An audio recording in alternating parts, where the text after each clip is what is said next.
मैं अभी ना बहुत जितने भी चैनल्स में बात करता हूँ या अभी जब हम भी बात कर रहे थे, बजट्स कम हो गए हैं। लाफ्टर शेफ जैसे बड़े शोज बहुत कम आते हैं, और आते हैं तो चलते भी तगड़ा है। लेकिन मैं 3-4 साल बाद देख रहा हूँ ऐसा कोई शो। लास्ट एक खतरा खतरा देखा था, या एक जी पे आता था कोई शनिवार रविवार विद स्टार परिवार, ऐसा एक शो आता था जिसमें स्टार पे आता था। स्टार पे आता था। तो पर ऐसा वो भी उनके अपने आर्टिस्ट होते थे, अपने आर्टिस्ट ऐसा नहीं था कि ऑल ओवर इतनी बड़ी एक्टर्स लेकर cast को आते, वो लेकर- अपने ही आर्टिस्ट लेते थे, हाँ। चैनल के जो आर्टिस्ट थे। तो अब कहीं ना कहीं ऐसा लगता है कि टीवी थोड़ा स्ट्रगल कर रहा है। अभी एक कब आता है ना कि एक डाउन आता है फिर अप आएगा, बट अभी वो अप आना वो है। अब आ नहीं रहा, मुझे ऐसा जेन्युइनली लगता है। बिकॉज ना जब मैंने राब्ता कर लिया, ठीक है, वो मेरा एक मेजर शो था जो मैंने किया।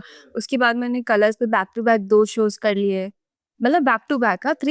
3 मंथ्स के गैप में मैंने, मतलब 1 साल एक शो किया, 3 महीने के गैप में दूसरा ही शो मैंने कलर्स पे ही किया। तो मैंने जब वो ये 3 मेजर शोज किए अपनी लाइफ के, तो मुझे लगा था ओके चलो अब तो मैं उस कैटेगरी में आ गई हूँ कि 1.5 लाख 2 लाख पर डे वाली कैटेगरी में। वो भी मैं अभी कम बोल रही हूँ, ये 1.5-2 लाख तो आज से 15 साल पहले दिए जाते थे एक्टर्स को, एग्जैक्टली हमने सुना था श्वेता तिवारी को तब लेती थी वो। कसौटी में 1 लाख रुपए पर डे वही। मिलता था और हम पागल हो गए थे। वही तो फिर मुझे लगा था कि चलो उतना नहीं तो कम से come around that, but budget उसके आसपास भी नहीं है इस वक्त।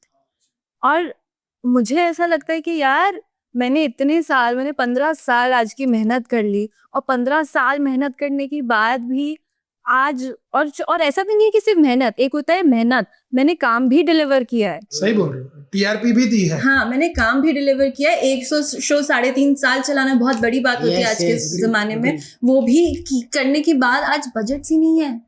तो मुझे तो ऐसा लग रहा है बचपन में चाइल्ड एक्टर थी तब पैसे नहीं बचते थे, अब अडल्ट हो गई तो बजट ही कट डाउन हो गए। हाँ यार, बजट कट हो गया, मेहनत ज्यादा हो गई है। और लोग मेरा बॉडी ऑफ वर्क सुन के ना बहुत वो हो जाते हैं, जैसे कि आपको भी लगा कि अरे बचपन से कमा रही है। बॉडी ऑफ वर्क मेरा कोई भी सुनेगा तो लगेगा कि वाह यार, इसने तो प्रॉपर्टी पे प्रॉपर्टी बनानी होंगी, but that's not the fact. Because जब मेरा पैसा कमाया, फिर not just me but I think all of us, पैसा कमाने का वक्त आया तब पर्दा गिरा दिया, पूरा ही हो गया। हाँ, हमारी बारी आई तो पर्दा गिरा दिया। हाँ। हमारा भी वही प्रॉब्लम है ना। अभी जैसे हमको देखते हैं कि यार, कभी देखते हैं कि हर्ष तो सोनी में होस्ट कर रहा है, भारती कलर्स में होस्ट कर रही है, इनका तो लोगों को लगता होगा कि भाई हर्ष भी 20 लाख रुपए लेता होगा पर डे, भारती ले दे रही होगी 50 लाख रुपए पर डे, बट ऐसा नहीं है। इट्स मतलब इतना लोन पे है हमारे घर कसम से बता रहा हूँ। और हमको अभी क्या है ना, काम मिल रहा है तो हम कर रहे हैं, हम नहीं करेंगे तो कोई और कर लेगा। इतना ज्यादा लोन पे है कि कोई दूध वाला भी आता है, हमें लगता है लोन वाला आ गया। But the perception is so big कि लोगों को लगता है कि भाई ये तो टीवी जैसे कभी कभी मैं ये भी देखता हूँ, लाफ्टर शेफ के सारे एक्टर्स के बजट वो YouTube पे वीडियोस आते हैं, वो कृष्णा मैंने भाई देखे क्या हैं। बताते हैं 35 लाख रुपया। मैंने कृष्णा को फोन किया, मैंने बोला भाई थोड़ा सा दे दो प्लीज, प्लीज थोड़ा सा दे दो। हाँ। वही और रीम का 21 लाख लिखा हुआ था। हाँ, पूरे सीजन का होगा। नहीं, बट हाँ ये तो प्रॉब्लम है कि बजट्स ऐसे गंदे कट हुए हैं, प्रोडक्शन हाउसेस के बजट्स कम हुए हैं, कैमरामैन्स के बजट कम हुए और हैं। सिर्फ पता नहीं इंडस्ट्री क्यों हुए हैं, ऐसा नहीं कि प्रॉपर्टी के रेट्स गिर गए, गाड़ियां कम महंगी सस्ती हो गई, गोल्ड कम। जो जीएलएस आलू गाड़ी सस्ता हो गया, प्याज सस्ता, कुछ नहीं हुआ। जो जीएलएस गाड़ी 2014 में भारती ने कुछ जितने की भी ली थी, उससे 50 लाख रुपए महंगी मेरे को पड़ी है। हाँ, सोचो 50 लाख रुपए महंगी क्या होती, 50 लाख में 5 गाड़ियां आ जाती है। तो मतलब कहीं ना कहीं हमारे पैसे ही, और हमारे ही 10 नहीं, लाख मेरे को डायरेक्टर्स के कॉल आते हैं, मेरे को टेक्नीशियंस प्रोड्यूसर्स के कॉल आते हैं, मैं उन सबसे बात करता हूँ। एवरीबडी, सबका यही रोना है कि यार हर्ष आई डोंट नो क्या हो रहा है, बट अभी नहीं है, मार्केट में है ही नहीं। और जब ऐसा होता है ना, तो अच्छे लोग, टेक्नीशियंस, एक्टर्स भी अपना रेट तोड़ के काम करते हैं। करना ही पड़ता क्या है करेगा, ना, नहीं तो करना क्या ही करेगा, किसान बनेगा और क्या करेगा? आता ही नहीं है कुछ और करना। हाँ यार सच में रेट तोड़ना ही पड़ता है, बड़ा दुख लगता है हमारे वाले। और तो इसीलिए तोड़ते अभी नहीं। हम पूरा YouTube की तरफ भी एक साइड पूरा कर रखा है, क्योंकि मेरे को इतना समझ आ गया कि you cannot rely, You क्योंकि cannot rely on this industry. I tell everybody because you know बहुत सारे लोग होते हैं जो पूछते हैं that you know what I say you first. मैं तो बोलती हूँ first have a side income, then do this.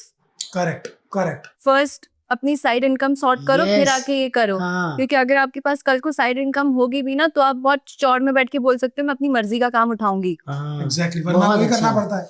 हम लोग एक टाइम पे ना कोई भी शो के लिए लीड ढूंढने जाते थे ना, आप मानोगे नहीं, आप भी सुन के शौक हो जाओगे। लीड का स्टार्टिंग का बजट एक चैनल में जब फाइनल हो रहा था 5,000 रुपया, 5,000 रुपया पर डे। वो हीरो है, वो आपको हीरोइन पता है है। पर डे छोड़ के एक नया चीज शुरू हुआ है क्या? टीवी में, मंथली क्या बात कर रहे 50,000 रुपए मंथली, हो? हाँ फैक्ट्री 1 लाख रुपए मंथली। हाँ फैक्ट्री पे जाओ काम करो। और फिर वो जितने भी दिन करवाए, हम्म, हाय रब्बा। फिर वो 22 दिन करवाए या फिर 30 दिन करवाए, मंथली पे आपको। अब जिस एक्टर को इंस्टाग्राम से महीने का 2-3-4 लाख रुपया आ रहा है, उसको तो चिंता नहीं है। बट जिसका नहीं आ रहा और है, जिसका नहीं आ रहा है, उस बेचारे को वो 50,000 या लाख रुपए में 30 दिन काम करना पड़ेगा, फ्रस्ट्रेट होना पड़ेगा, परेशान होना पड़ेगा अपने और फिर वो काम करते करते उसको वो दुनिया ही उतनी लगने लगती है, फिर वही लगने लगता है कि यार वही चीज़ है। कैसे देखते हो आप, कैसे क्या व्हाट यू फील कि मेरे को क्या करना है? देखो हम तो हमारी ज़िंदगी में करते गए, जो आता गया। व्लॉग बनाएगा, पॉडकास्ट करेगा सर, ये खतरा बना लेगा, होस्टिंग, ये डांस, ये जो मिला वो करते गए और कहीं ना कहीं पहुंचने की कोशिश कर रहे हैं। हमारे पॉडकास्ट के क्लिप्स देखने के लिए इस चैनल को सब्सक्राइब करिए।